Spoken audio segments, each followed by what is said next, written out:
Assalamualaikum warahmatullahi wabarakatuh. Selamat sore anak-anak sekalian. Sore, Pak. Bagaimana nih kabar kalian nih? Adalah yang sakit atau baik-baik saja? Baik-baik aja, Pak. Baik-baik saja. Alhamdulillah. Ini masuk semua ya? Masuk semua, Pak. Semua. Nihil ya berarti. Nihil. Oke. Di sini sekarang kita akan belajar tentang mengenai teks laporan hasil observasi. Ada yang tahu nih apa itu teks laporan hasil observasi? Teks yang dibikin setelah observasi, Pak. Itu bisa. Tapi sebelum masuk ke materinya, saya akan memberitahu tentang tujuan pembelajarannya. Untuk yang pertama adalah mengetahui pengertian dan tujuan teks laporan hasil observasi. Untuk yang kedua, menganalisis struktur dan isi teks laporan hasil observasi. Ketiga, mengenali dan mengidentifikasi ciri-ciri teks laporan hasil observasi. Keempat, mengidentifikasi kaidah kebahasaan teks laporan hasil observasi. Dan yang terakhir, mampu menyusun teks laporan hasil observasi dengan memperhatikan struktur dan kaidah kebahasaan yang benar. Kemudian untuk kegunaan, boleh dibacakan Mas Faiz untuk yang pertama. Kegunaan pertama, menyampaikan informasi secara objektif.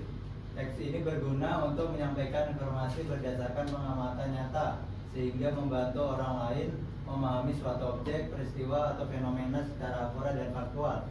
Contoh laporan tentang kondisi tanaman di kebun sekolah, membantu guru dan siswa mengambil keputusan tentang perawatan tanaman. Ya, selanjutnya Mas Fakih. 2. Sebagai referensi dan bahan kajian, laporan observasi dapat dijadikan sumber informasi atau data awal untuk penelitian, pengambilan keputusan, atau pembuatan kebijakan. Contoh, laporan pengamatan perilaku siswa di kelas digunakan oleh guru BK untuk membuat strategi pembelajaran yang lebih efektif. Kemudian Mas Riki. Membantu proses pembelajaran dalam dunia pendidikan. Teks ini sering digunakan untuk melatih kemampuan siswa dalam mengamati, menganalisis, dan melaporkan hasil pengamatan. Contohnya, siswa diminta mengamati proses fotosintesis dan menuliskannya ke dalam bentuk laporan. Kemudian yang keempat Mas Mikael. Yang keempat, membuat dokumentasi kegiatan. Teks observasi digunakan untuk mendokumentasikan kegiatan atau kondisi tertentu agar dapat dilihat kembali di kemudian hari. Contohnya, laporan observasi pada kunjungan industri digunakan untuk dokumentasi kegiatan sekolah. Dan untuk yang kelima adalah menjadi dasar tindakan atau evaluasi.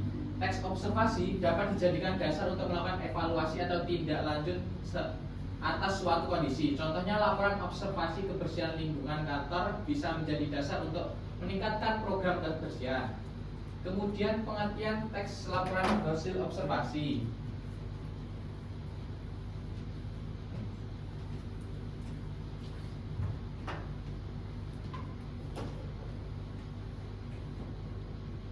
Teks laporan hasil observasi adalah teks yang berisi penjelasan atau laporan tentang suatu berdasarkan hasil pengamatan. Laporan hasil observasi itu adalah teks yang berisi tentang laporan pengamatan. Jadi kita harus mengamati dulu di lingkungan, itu baru kita tuliskan hasilnya, itu disebut hasil teks laporan hasil observasi. Teks LHO beda dengan teks deskriptif. Ada yang tahu bedanya? Kalau tes deskripsi kita nggak harus itu Pak, observasi Pak. Oh ya, itu benar. Teks LHO itu adalah objektif. Kemudian sedangkan teks deskriptif subjektif.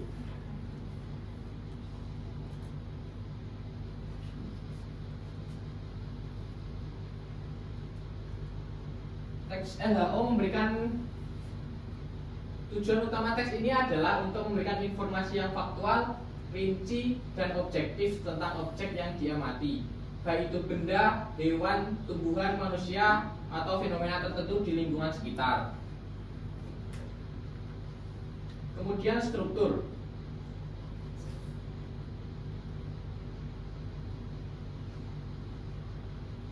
Struktur teks laporan hasil observasi yang pertama adalah deskripsi umum. Deskripsi umum berisi pengertian objek dan latar belakangnya. tujuannya adalah memberikan gambaran awal mengenai objek yang telah diamati sebelumnya. Kemudian yang kedua, deskriptif bagian, berupa penjelasan tentang bagian-bagian dari objek tersebut, bertujuan memberikan pemahaman lebih dalam dan konkret mengenai objek yang telah diteliti. Kemudian yang ketiga, deskriptif manfaat, berupa pemaparan ciri khas dan hal-hal istimewa dari objek tersebut.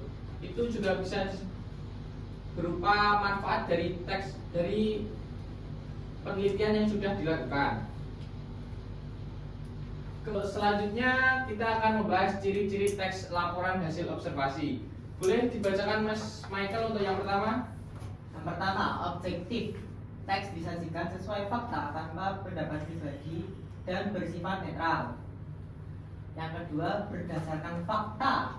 Isi teks harus didasarkan pada hasil observasi nyata, bukan manipulasi data. Ya, terus selanjutnya Mas Faiz. 3. Spesifik. Topik yang dibahas harus jelas dan fokus, tidak membahas hal-hal yang terlalu umum. 4. Lengkap, disusun secara runtut. Yang kelima, menarik dan mudah dipahami, menggunakan bahasa yang efektif agar pembaca tertarik dan mudah mengerti. Ya, betul. Itu adalah ciri-cirinya. Yang pertama adalah objektif. Dengan kata kunci yaitu tanpa pendapat pribadi.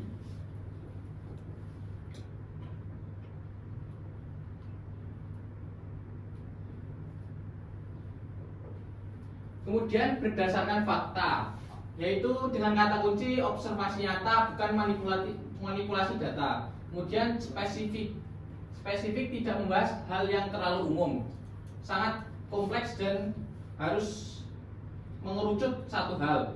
Kemudian yang keempat, lengkap, disusun secara runtut dan sistematis, harus sesuai dengan struktur teks laporan hasil observasi. Kemudian yang kelima, menarik dan mudah dipahami, menggunakan bahasa yang efektif agar membaca tertarik dan mudah mengerti. Selanjutnya, kaidah kebahasaan. Menggunakan kalimat deklaratif, digunakan untuk menyampaikan informasi atau fakta secara jelas dan informatif. Kemudian bisa dilanjutkan oleh Mas Fakih.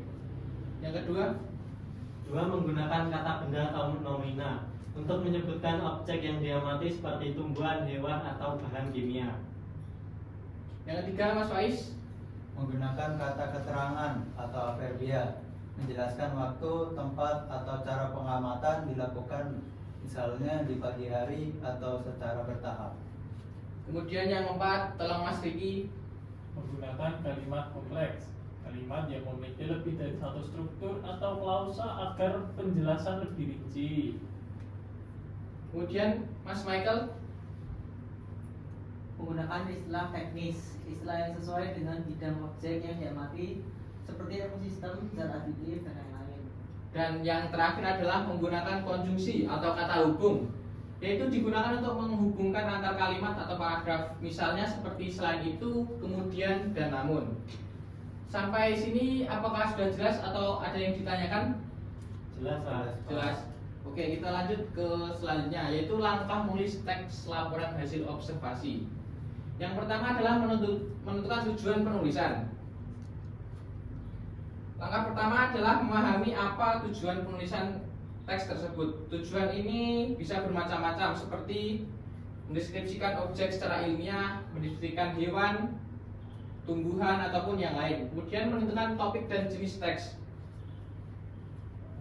Apakah yang ingin kalian observasi atau amati, ataukah hewan, tumbuhan, manusia bisa, atau yang lainnya. Kemudian yang ketiga, mengumpulkan informasi. Mengumpulkan informasi bisa secara langsung maupun tidak langsung. Kemudian yang keempat, menyusun kerangka tulisan, yaitu sebagai struktur.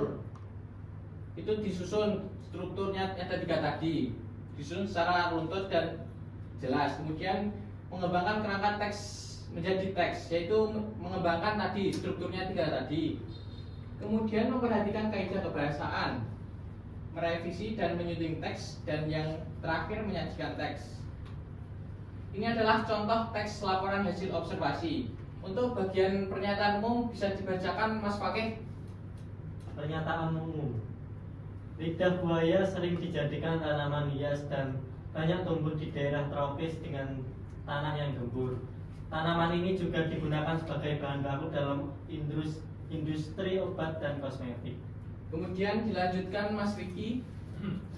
Lidah buaya memiliki daun tebal dan runcing berwarna hijau segar dengan tepian yang bergerigi namun tidak terlalu tajam. Di dalam daunnya terdapat cairan gel bening yang sering dimanfaatkan untuk berbagai keperluan. Dan lidah buaya bisa lebar antara 2 sampai 6 cm dengan tinggi tanaman bervariasi tergantung jenisnya mencapai 20 sampai 36 cm. Akar lidah buaya termasuk akar serabut. Nah, kemudian deskripsi manfaat boleh dibacakan Mas Mikael. Ya, deskripsi manfaat. Lidah buaya memiliki beragam manfaat untuk kesehatan dan kecantikan. Gel dalam daunnya membantu menyembuhkan luka bakar ringan karena efek mendinginkannya. Gel lidah buaya juga berguna untuk mengatasi mata tanda atau bengkak dengan membuat kulit tenang dan meningkatkan aliran darah. Selain itu, gel lidah buaya mengandung vitamin, mineral, dan antioksidan yang bermanfaat untuk kulit dan dapat berfungsi sebagai pelembab alami untuk kulit kering. Nah, ini adalah contoh dari teks LHO. Adakah yang ingin ditanyakan sampai saat ini?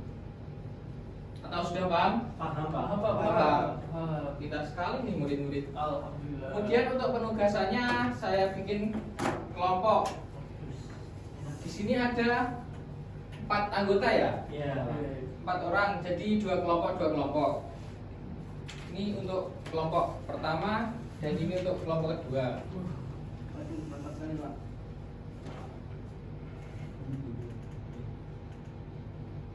Ini strukturnya boleh diisi untuk di sampingnya langsung aja nggak apa-apa. Untuk penjelasan penugasan itu kan ada 4 kolom. Boleh diisi sama atau deskripsi umum. Banyak ini deskripsi umum, ini deskripsi umum juga boleh. Gitu.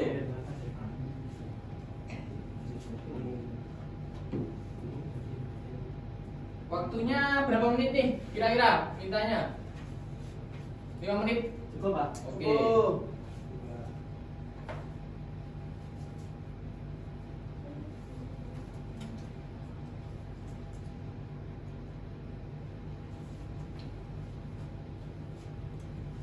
Ada kesulitan nggak nih dari Mas Riki?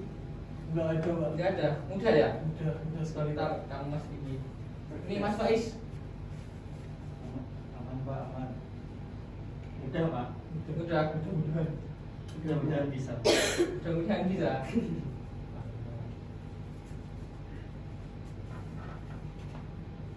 Ya kalau sudah boleh dipresentasikan ke depan. Untuk kelompok. Boleh. Batu kertas gunting dulu. Masuk tas dulu. Ya, ayo. Oke. Yang kalah maju. Berapa kali, Pak? 1 kali.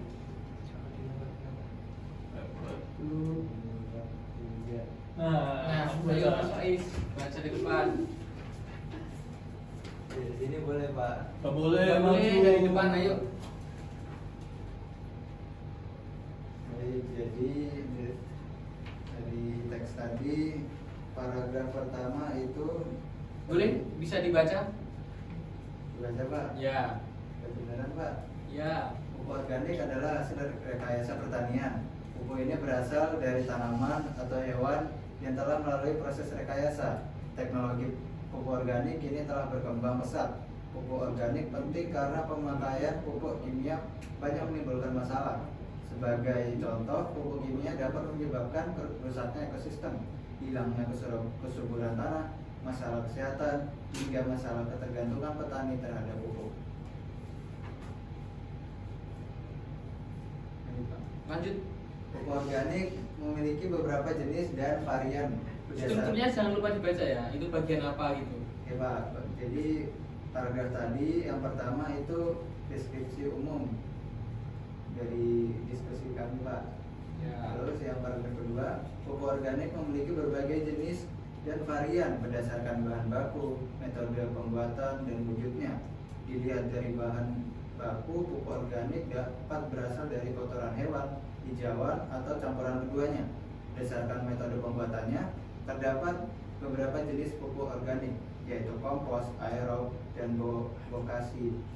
Dilihat dari wujudnya ada beberapa, ada yang berupa serbuk, cair atau granula atau tablet. Yang paragraf kedua ini deskripsi bagian Pak. Ya, lanjut. Untuk paragraf ketiga, dilihat dari lingkungan dan ekosistemnya, pupuk organik memiliki kelebihan karena dapat merangsang perkembangan organisme tanah. Tanah yang kaya akan organisme dapat memberikan nutrisi pada tanaman secara berkelanjutan. Hal ini disebabkan aktivitas organisme tanah akan menguraikan sejumlah nutrisi penting bagi tanaman. Untuk paragraf ketiga ini deskripsi bagian Pak. Ya, lanjut. Manfaat lain, pupuk organik sangat baik untuk kesehatan manusia, sebab sesuai namanya pupuk organik tersusun dari bahan-bahan organik yang sama dengan tubuh manusia. Artinya bahan yang lebih alami tersebut, pupuk organik tentu lebih aman bagi manusia. Paragraf keempat ini juga deskripsi manfaat Pak. Ya, betul sekali. Dari pemaparan tugas dari Mas Faiz dan Mas Fakih, boleh minta tepuk tangannya. Bentar, Mas Faiz ini untuk hadiah sama Mas Fakih ya. Terima kasih Pak.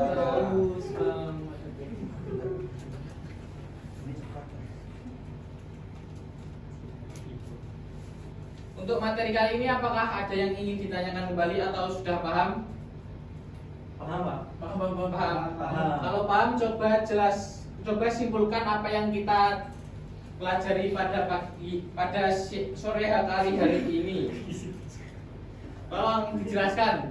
Riki Pak. Pakai dari apa saja yang kita pelajari pada sore hari ini? Mempelajari pengertian teks LHO, bagian-bagian dari teks LHO yang berisi deskripsi umum, bagian dan manfaat Pak. Ya. Masih ada lagi? Boleh ditambahkan Mas Riki? Terus kita dari sini juga belajar menganalisis strukturnya Pak. Ya, terus Udah Pak. udah struktur, ada kaidah kebahasaan, ciri-ciri, dan yang terakhir adalah langkah-langkah menulis teks laporan hasil observasi. Nah, sekian pemaparan dari saya. Untuk tugas minggu depan, boleh kalian di rumah membuat teks laporan hasil observasi minimal 10 paragraf. Kemudian dibacakan ke depan untuk minggu depan. Yang terbaik akan saya kasih hadiah. Hadiahnya apa Pak? Kasih dong, nanti juga tahu. Sekian dari pemaparan dari saya. Sebelum kita tutup pembelajaran kali ini, alangkah baiknya kita berdoa terlebih dahulu. Boleh Mas Fakih dipimpin berdoa. Untuk mengakhiri pelajaran pada sore hari ini, berdoa mulai. Selesai. Ya, sekian dari saya. Wassalamualaikum warahmatullahi wabarakatuh. Waalaikumsalam warahmatullahi wabarakatuh.